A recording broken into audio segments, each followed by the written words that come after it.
While the daily demands and expectations of modern life continue to expand and accelerate,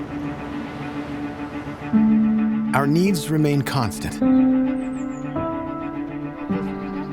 We need clean water, reliable energy,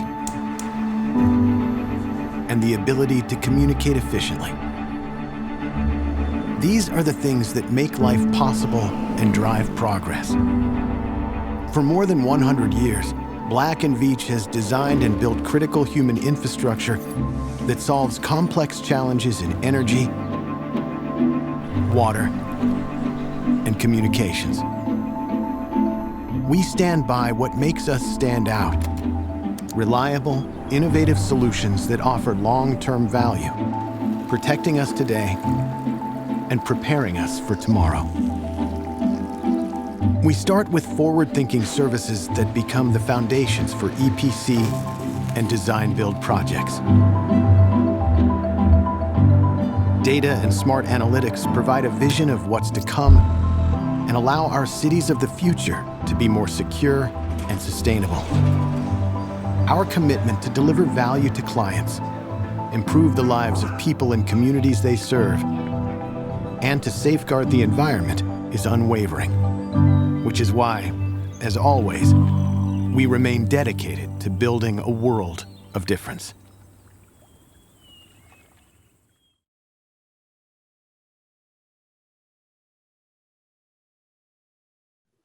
I'm Mary Kipp with Puget Sound Energy, and I'm very honored that EEI invited me to moderate this exceptional panel of thought leaders to talk about the future of work in a post-pandemic world. Today, joining me, we have Jacqueline Trapp, who is Senior Vice President and Chief Human Resource Officer for both Edison International and Southern California Edison. And she is responsible for the company's diversity and inclusion, people strategy, and all things human resources. Welcome, Jacqueline. Thank you. Also with me is Brad Denny, a principal at Deloitte Consulting, and he leads Deloitte's U.S. Human Resource Capital Practice for power, utilities, and renewables. And Brad's work is focused on helping organizations and individuals navigate large-scale transformations in the power and utilities industry. So it sounds like we have the perfect two panelists for the topics that we'll be visiting today. So as we hear so often now, we are in unprecedented times. I was on the job as a CEO at Puget Sound Energy, Washington State's largest utility, for just about exactly 2 months when we first heard about COVID-19. And since March 4th, we've been coming together by staying apart, meaning many of us have been working from home. And this pandemic has jump-started some of our plans that we were looking at pre-COVID, such as reducing drive times from our employees to address safety, and also doing what's best for the environment in terms of carbon reduction. While some of us had been hesitant to embrace a culture of more remote working, now we know that we can. And so, COVID-19 has been an accelerant of changes in the workplace, but that's not the only driver, as we know. So what I wanted to kind of ask both of you is, what is on the horizon for the future of work, and how does a post-pandemic world impact those plans? Brad, do you want to start? Sure. So it's interesting. When we think of the future of work, something honestly that we've been talking about, and I say we, I mean, us at Deloitte, but also as a utility industry, as a power industry, we've been talking about this for a while. So it's not necessarily completely new.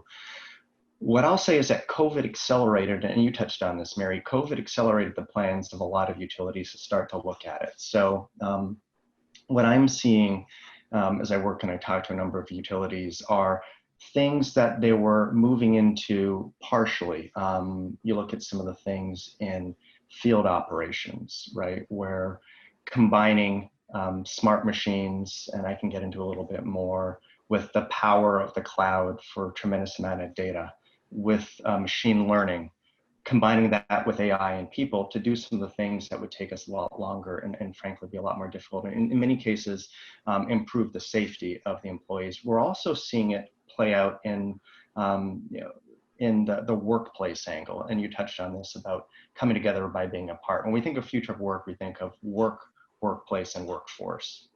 And the workplace, we've had for the longest time, and I think it's us as human beings, we have a sense of belonging and need for that. And a big part of that is connection and feeling contribution. We've always equated that with physically being in person. What COVID has taught us, and there are definitely some challenges to it, but it's taught us, and I've seen a lot of clients now move towards this, is realize that we don't all have to be in the same place. We can embrace some of the technology that's been emerging in the last several years to allow people to connect digitally to, and things other than just email. But to allow people to connect in ways much like this, right, where we're connecting, seeing each other, interacting in real time. Also doing this with chats, also doing this where people can be in documents at the same time, whiteboarding, brainstorming, while being in different locations. It doesn't replicate everything, but it allows a lot more of that to happen. So we're seeing the workplace aspect of this change, and even in areas where your workforce tends to be in a very specific jurisdiction, companies starting to think for scarce resources going outside that jurisdiction because of this capability. Yeah, maybe I'll add on a little bit to that. So if that's okay, Mary. That would be terrific, Jacqueline. Great. So I think a lot of what both of you said is really true in the way that I see things shaping up. And some of the things, like we before had to have a business case if you were going to telework. So we had some of those cases where people put forth real good reasons why teleworking made sense for them. And we bought off on some of those. But now it's almost the opposite. Now it's almost, tell me the business case of why you really should be in the office, actually post-pandemic, not now, obviously, while things are still, not as safe. But once the pandemic is over and people are allowed to be back in the same room at the same time, does it make sense for us to be? And I think we're starting to think about, what does that look like? And what does a hybrid workforce look like, where some people are at home and some people are in the office? And even thinking through, how does that interaction play out? And do you have to have new ways of thinking about things like norms, ways in which we have conversations when we're using both technology and some people being in person? And some of the other things that we were doing before, like how do we, from a human resources perspective, attract talent to the organization? We're rethinking about how we onboard, because we realize we actually can onboard people without actually ever meeting them. And, you know, we can interview people and we can bring them in and we can introduce them to the rest of the organization. I think post-pandemic, we have to think about how far do we take that, because there is still something about human interaction that will be important moving forward. But this interplay of kind of the human interaction and technology coming together has allowed us to do things we haven't been able to do before, including things like having meetings with people who were geographically more disparate before. And now everybody can, you know, you need somebody from another organization to jump on a call. It's very easy to do. So we're finding a lot of benefit. Jacqueline, when you were talking about the talent, it got me thinking a little bit about one of the things we're seeing as it relates to talent is power companies are investing more, ironically, in leadership right now. Yes, there's the technology piece, but we're starting to see a lot more investing in kind of the innate leadership skills, how to solve problems, but doing it in some cases with the D&I lens, because post-pandemic, as you said, there may be situations where we have fewer individuals coming into the workplace live. Well, sometimes the shorthands that develop in teams, as you're working physically together, that's harder to develop. And as you have people from different backgrounds, different cultures, that becomes a little bit more difficult to develop remotely. So I'm seeing, which is something that a lot of companies started talking about before, but didn't really make the investment in, increased focus around leadership, around those innate problem-solving capabilities, but with that D&I lens, and doing it not just at the senior executive levels, but also driving that down to directors, to key managers, et cetera, in the organization. And I think long-term, that's a tremendous benefit for us in the industry. Absolutely. I appreciate both of your thoughts. And, you know, we've experienced some similar issues at PSC. One of the things I think about a lot, and you both touched on it, but I'd love to hear more, is how, when we're working remotely, do we ensure that our employees feel connected? How do we preserve or enhance our company's culture? And not only for those of us who work in offices, but also for those who work in the field. Have you given any thought to that? Yeah, maybe I'll mention one thing I think that has been a blessing, if you will, as part of the pandemic, and everybody, or many of our employees, you know, now teleworking. You have the office and field workforce, and then you have the folks that are teleworking. And one of the things we started right away was live streams. And I think a lot of companies have done this, but we put our senior leadership every week in front of our whole workforce and had real conversations about things going on. And at first, of course, it was about the pandemic and how do you keep yourself safe, and new policies we were creating and a whole bunch of things to keep people connected. But actually maybe to bridge this conversation with the one Brad brought up around diversity and inclusion, as things started to develop and other things happened in our world, you know, like social and racial injustice and George Floyd's death, we were able to very quickly get everybody together for a really good conversation. So I think in a lot of ways, it's actually leveled the organization. So everybody's sort of on the same field. Everybody's hearing from the senior leadership at the same time, and you don't have that kind of rolling down, sometimes, you know, thick layer in between where things don't go all the way to every person in the organization. So in some regards, I'd actually say we are more connected. And it's really is amazing. And I think the other thing, you know, we're trying to make sure that people, as much as possible, use the video portion of this, or you actually can see people's reactions. I don't think it completely replaces, you know, the in-person. And we're looking at all different ways. You know, we've even created some training, like how do you lead in a virtual world? And if you're an employee, how do you even be a good employee in a virtual world? How do you do this differently? I don't know that we figured it all out, but I think those are the right topics, Mary, for sure. I agree completely. And I think, to your point, we're all learning together. So Brad, I know that Deloitte recently released its 2020 Global Human Capital Trends Report, where we've been, where the trends are headed for our industry. Can you talk a little bit about how the future of work plays into that? Sure. And for those who aren't aware, we've been doing the Global Human Capital Trends Report now for 10 years. So we're really excited, our 10th anniversary. It's the largest longitudinal study of its kind. I'd like to address a little bit of the last question too, because ironically, we had two trends that were statistically tied this year for number one, which we haven't had before. One of them was belonging, to your question. And what we found, again, this was pre-pandemic, but when we held the report back because of COVID, just to take a look at it and release a little bit later, we found it was even more relevant. The big thing there was that creating belonging was moving beyond comfort. And it was moving towards connection and ultimately contribution. And with that, it was helping individuals not just understand and feel accepted about who they were, right, and bringing their authentic self to work. It was making sure they had a connection to the team. And Jacqueline, I think you really well talked about that, right, very clearly about some of the things, the team at the micro, but also at the macro level, right, with the organization.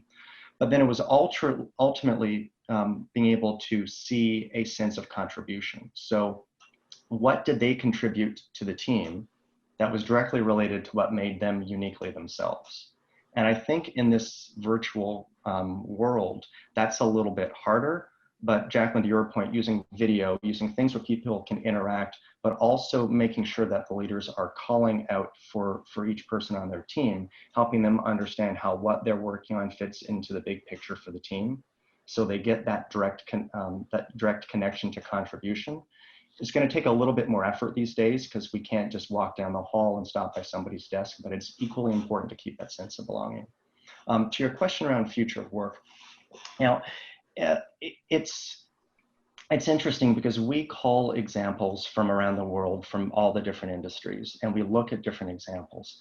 One of the ones that we included this year specifically around a trend that we're calling super teams, which is the manifestation of future of work in this year's report, is a utility example. And the concept of super teams is really, if you take future of work and you take it to the level where humans, smart machines, and AI work together as a team, so it's not just augmenting roles, it's bringing it fully together, and that truly does transform work, right? It's going beyond looking at, if you bring in RPA or robotic cognitive and take over tasks, what does that do to the work? It goes beyond the workplace aspect of the work. It really gets into the nature of the team.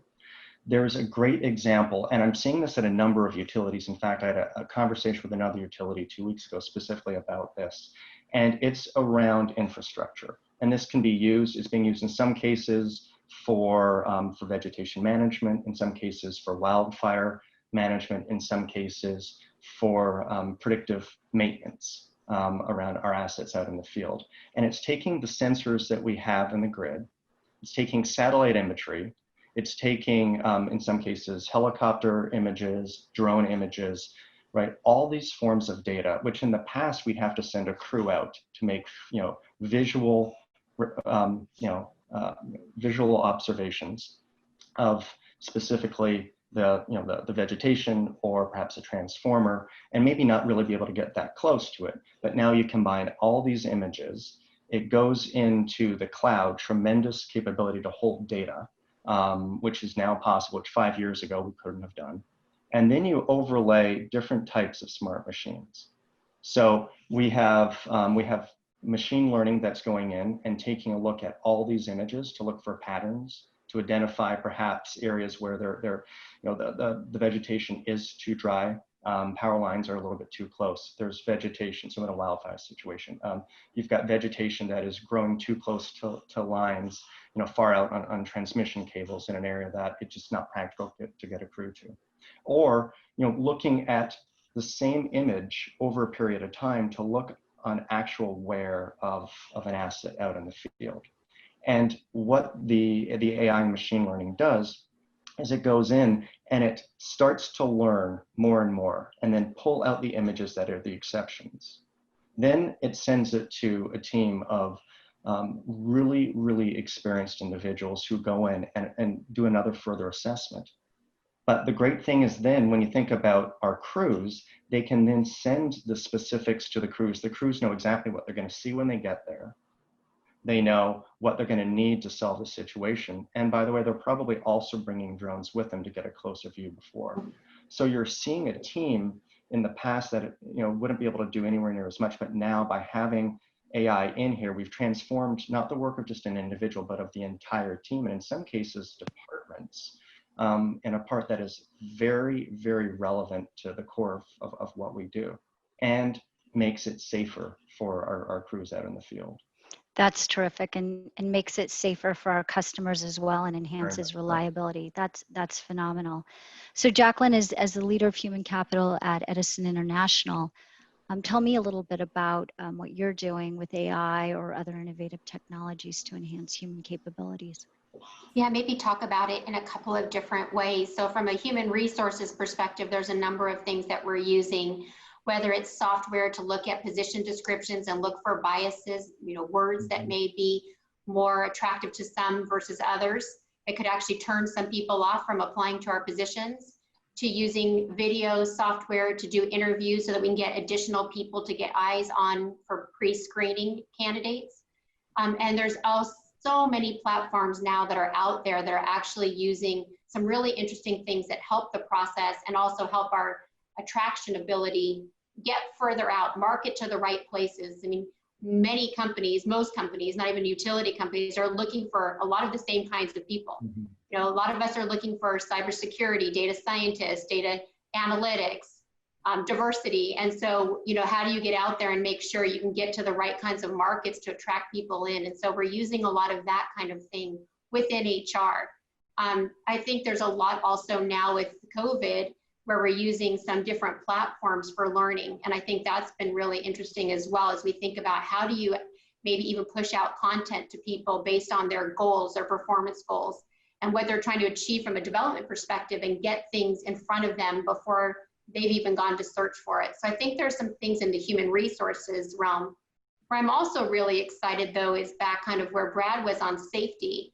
In addition to some of the things that Brad mentioned that we're doing, I also really like this idea where we've coupled a data scientist and a change management person together.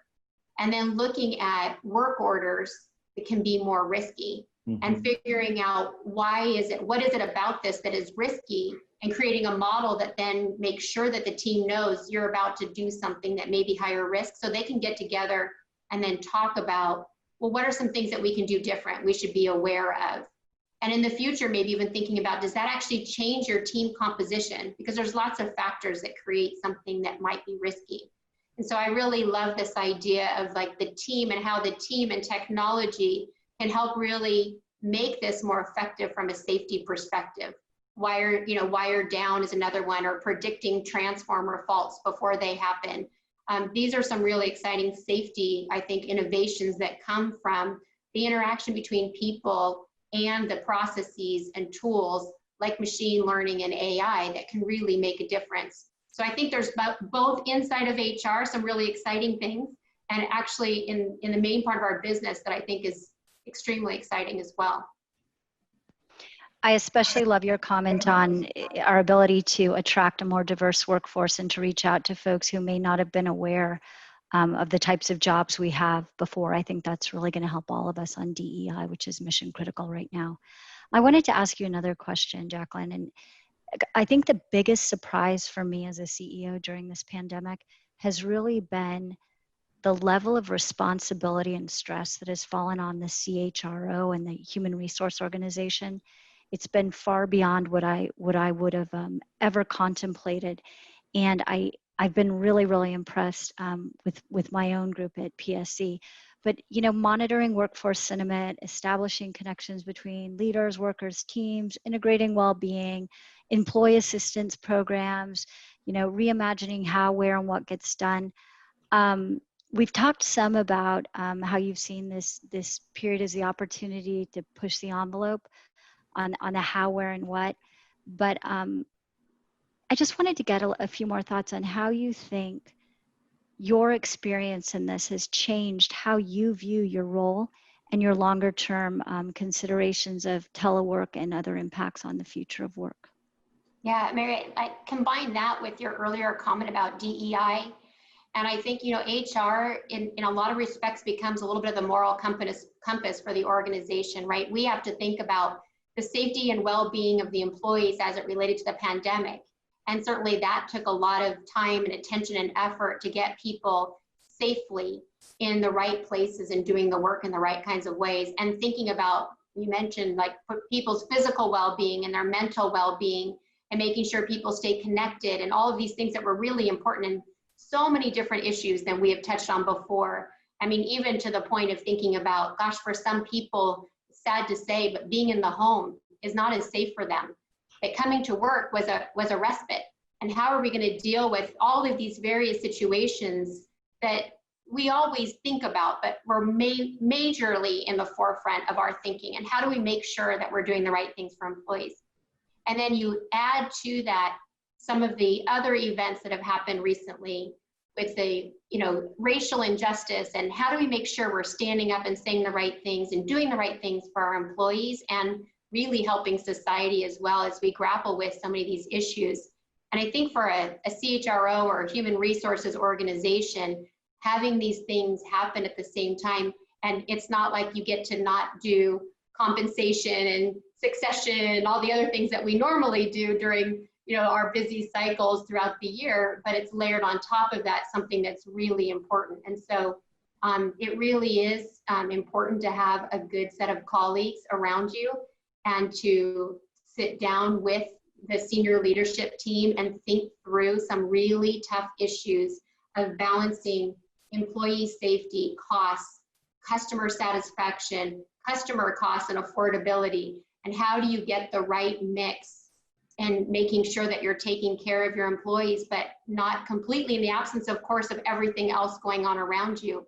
So I guess for me, it would be not that we weren't before, but just even more so being the moral compass, or the one that raises some of the issues to make sure that we're taking care of things from that higher level perspective of what's important to our employees and to our brand, even externally. Where do we want to be on some of these issues? I love that. The HR organization as the moral compass of the organization. That's really, really powerful. And something it's driven home for me too is, in terms of equity of existing employees, not everyone has a convenient place to work, right? Some of us have kids studying at home. Some of us live in multi-generational households. Some of us have individual offices, but that's also complicated your work in terms of employee equity. So thank you for all you and all of our other CHROs and VPs of HR, what you're doing with your teams. So Brad, I know that, talking about well-being, that's certainly front and center for all of our organizations. And as we talked about, it's a top priority in terms of return to work approaches. Can you tell us kind of what tactics organizations have identified to redesign the work around well-being? Yes, and it's funny, when we were talking earlier, talking about belonging. If I go back to our Global Human Capital Trends report, you'll remember I mentioned that we had two trends that were tied for number one statistically. Well, well-being was the other one. In fact, well-being was slightly higher. It was 1 percentage point higher, but one of my co-authors reminds me, given the sample size, statistically, it's a dead heat. So well-being was the largest trend. So it's not just our industry, right? Not just electric utilities or utilities as a whole. The whole world is realizing that this is a challenge. And this was pre-pandemic, and it's even more so now. But what we're seeing is, in the past, well-being was thought of as, in most cases, a series of benefits, right? There was financial well-being, there was health well-being. We saw a movement in the last couple of years to finally recognize mental health well-being is absolutely critical. What we've seen to be the difference now is exactly what you said, which is redesigning work itself.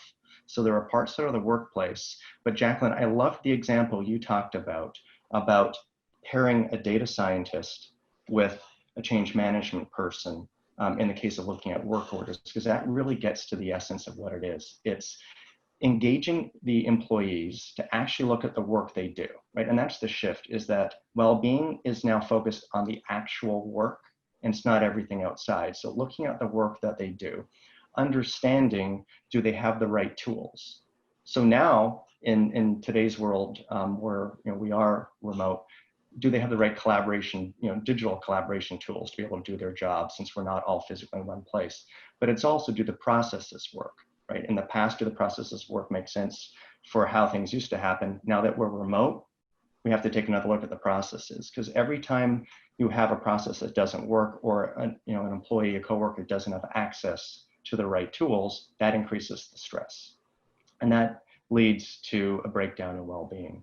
We're also seeing a lot in the physical design of the workplace, both in the offices, but now more so, to your point, home offices. So I'm seeing a number of utilities starting to look at their own well-being programs, whether they have fitness subsidies or things of that nature, to see, can they change it so employees can now use their fitness subsidy, instead of going to a gym, which may very well be closed where they are, to buying an office chair, right? Proper ergonomic support for what they're doing.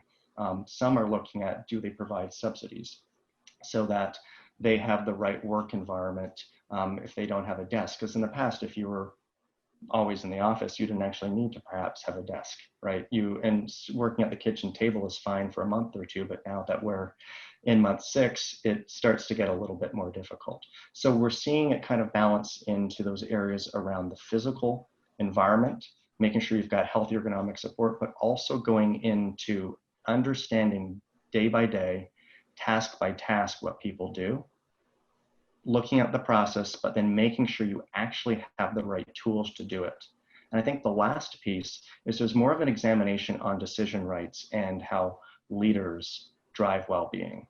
So, and this is actually something that was a little bit disappointing in our survey results, was, well, 79% of organizations, of respondents, said their organizations don't have an explicit strategy to integrate well-being into their work. Right, that alone itself is pretty scary. And this is across all industries. The sample size for utilities wasn't quite enough to pull out something meaningful from a US perspective.